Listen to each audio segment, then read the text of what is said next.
It's the only way out for these migrants seeking sanctuary in Europe. Thousands have arrived in the last week in ports across Italy. It has stretched local authorities to the limit, and that's why they want to close down the route. That's something EU officials advise against, while promising to help Rome deal with the crisis. We all have, I would say, a humanitarian obligation to save lives. This should be our priority. But in the meantime, I'm in open contact and online with the Italian government in order to see how the situation on the ground and how can we support and help Italy. But not everybody in the EU agrees. Olyan álláspontot ki tudunk alakítani, amelyeknek vannak olyan elemei, amelyek egybeesnek. Ma is kiderült, hogy vannak ilyenek. De hogy sikerül-e egy egységes európai migrációs politikát kialakítani, afelől nekem kétségeim vannak, és nem is nagyon látom ennek az esélyét. Mindenesetre Magyarország nem zárkózik el az erre irányuló tárgyalásoktól. It's such divisions and fears in the EU that have put greater burden on the countries bordering the conflict zones.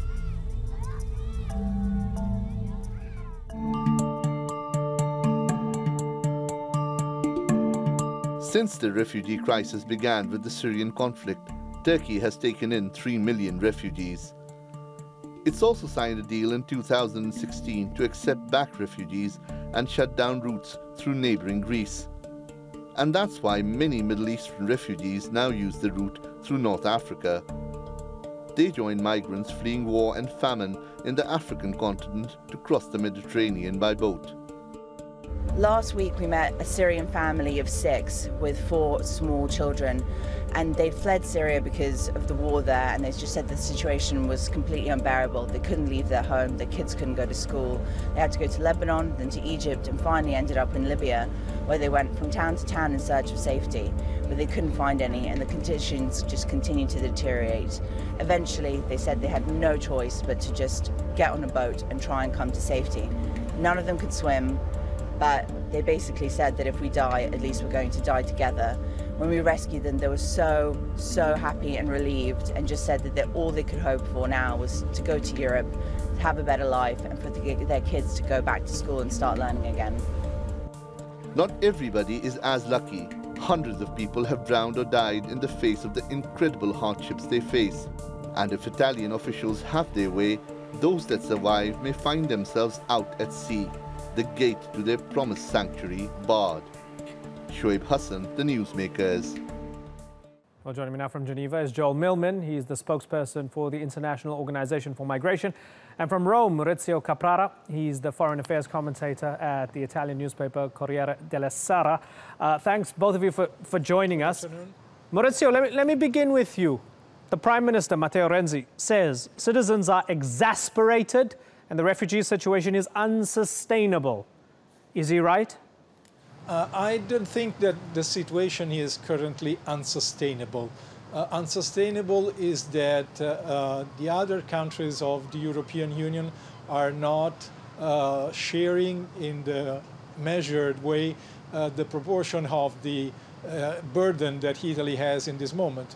The increase of the presence coming from the south by the sea is 19% more than last year, which was a crowded year.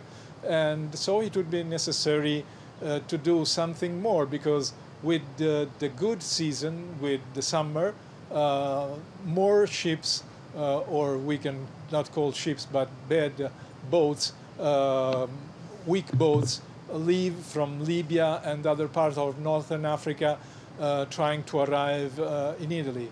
And this is a problem which in the first moment is just Italian, but I would say it's an European problem, and we have to share the burden. Joel Millman, do the Italians have a right to complain? Well, we want to say, first of all, for many years now, Italy has been a real paragon of assistance. IOM can't say enough about their initiative and hard work they've put in. They've saved hundreds of thousands of lives, and of course we believe rescuing people at sea is their top priority. And we've always said that migration should be legal, it should be safe, and it should be secure for all, and that includes the destination countries. And that means that since the destinations usually go well beyond Italy, that is something that is a pan-European responsibility. We don't think Italy has fallen short in any means at all, and we think that the rest of the world, not just Europe, is in a position to help Italy in many ways, and we would encourage that, and we're here to advise anyone who wants to work jointly on a solution of this emergency. So, Joel, let me take it a step further and ask you, do they have a right, a sovereign right, to close their ports because they just can't cope anymore? It's a tricky question. I mean, you're supposed to rescue people at sea under any conditions, so they don't have the right to ignore people in distress on the water. Nobody has that right. Commercial vessels don't have it, the military doesn't have it, fishermen don't have it, tourists don't have it. It's something that you have to do. Now, closing border, once you're a signatory to the 1951 Convention on Asylum, it's very difficult to close your border to anyone in distress if they're asking, for a real asylum case. On the other hand, Italy has never been that strict, and neither have any of the other countries, in enforcing the agreement that you have to stay in the country that you first landed and ask for asylum there. So there's a lot of room for a lot of jurisdictions in Europe to come together and come up with a common solution or a common position and policy, which so far has been lacking. Maurizio, tell me what the Italians think of the fact that the Coast Guard often has to go out maybe 100 kilometers out into sea to rescue these boats. Is that at the heart of it? They feel that maybe they're doing too much while others are doing nothing? Yes, there is this sensation that Italy is doing more than others do. And of course, there is not a threat to close the harbors from a day to another to the foreigners' boats and ships that comes from the non-governmental organization in a very fast way. What the Italian government has put as an hypothesis is that they could make a kind of pressure on the other countries. That is the factual translation of that statements about the close of the possibility to close the harbors.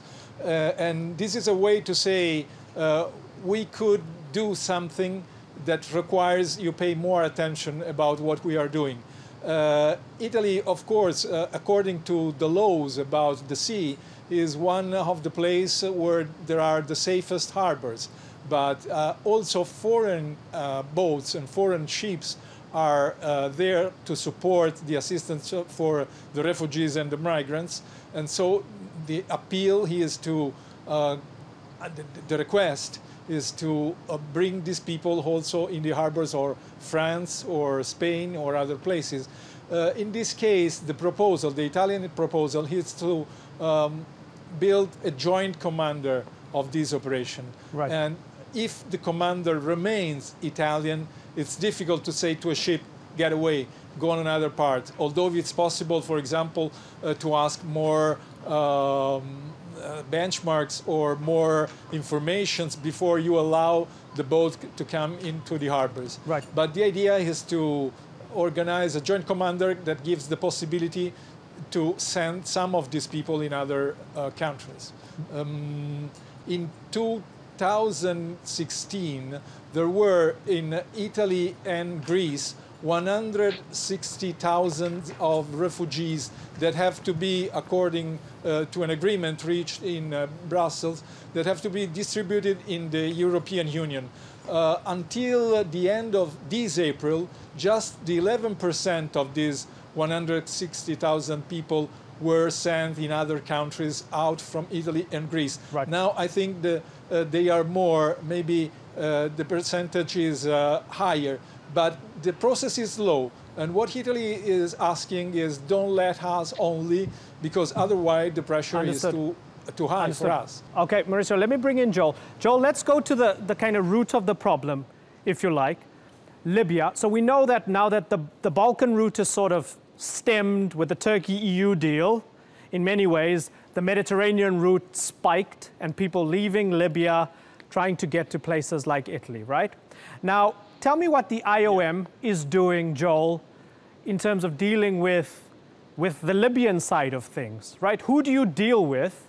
Who do you talk to when there's no real government or there are three governments? And how do you sort that out on that side of the water?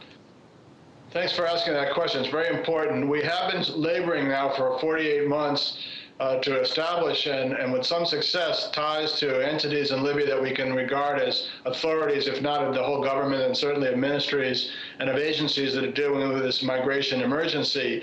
2 years ago, we started our first evacuation flights of people who were in detention in Libya and who chose to go home. We helped them out by the thousands. We're now looking at a year this year, we'll probably get to 10,000 quite easily. When this began 2 years ago, I remember I was in Tunisia working on the process. There was we were waiting all day for a busload of Senegalese to come up to the border that we could take them home. What took them so long was the one Libyan official that we had established contact with who could authorize the release of these Senegalese from detention was killed that very morning. This was the way Libya was. This was the chaotic situation that IOM and other agencies faced. So over the last 2 years, we've established pretty much a regular system now where we can get into detention centers, we can begin interviewing people, we can secure new travel documents with the assistance of the diplomats from their homelands, and we can get them on planes that now fly directly into Tripoli and are ready to evacuate people, literally, as I say, by the thousands.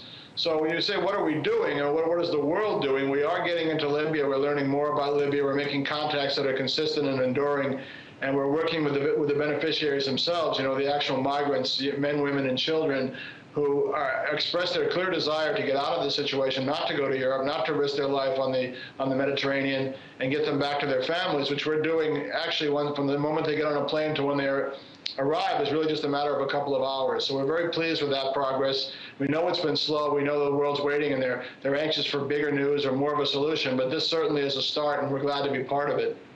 Maurizio, when the Italians say that the aid groups might be a part of the problem because they're encouraging people to leave, they're encouraging the smugglers, are they being a bit unfair, given that it's so difficult to operate in a place like Libya, and the aid workers and the NGOs themselves might come under attack, might be kidnapped, might be killed?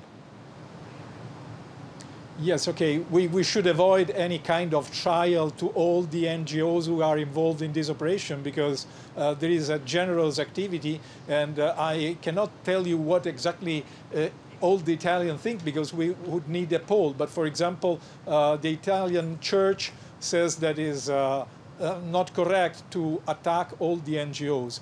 Maybe the problem is that some of these NGOs are considered like a channel from the smugglers, and the people who work being paid a lot to leave these refugees or migrants on the sea in dangerous conditions. So what Italy is asking the Italian government is to make like a card of the NGOs that operate in that area, saying who they are, which personnel is working for them, and who they are paid from. Right. In a way, it's possible so to understand that there is no any kind of game, direct or indirect, between the smugglers and the NGOs. Okay. But I think that also this attention to the NGOs, it's necessary. Any information is useful, but the problem is that we are trying to find, I think also Turkey, Italy, other countries, to find a kind of solution with a problem that we live like a daily emergency, but that is not a daily emergency. It's now an historical phenomenon of our times, and we should understand that investments are necessary in a part of the Africa, because, for example, you were talking about the Balkan Road, the Balkan Way, but a part of the migrants who are coming from Italy by the sea are coming from western areas, from Nigeria. Certainly, some of them are refugees fleeing war, and others might be classified legally as economic migrants. I don't want to get into that now because we are out of time, but I want to thank you, gentlemen. Thank you very much for joining us. It's a massive problem. Everybody's trying to find a solution. The roots are failed states and war, and until we can fix that, this isn't going to go away anytime soon. We hope everybody can do a better job. Joel Millman and Maurizio Caprara, thank you very much for joining us.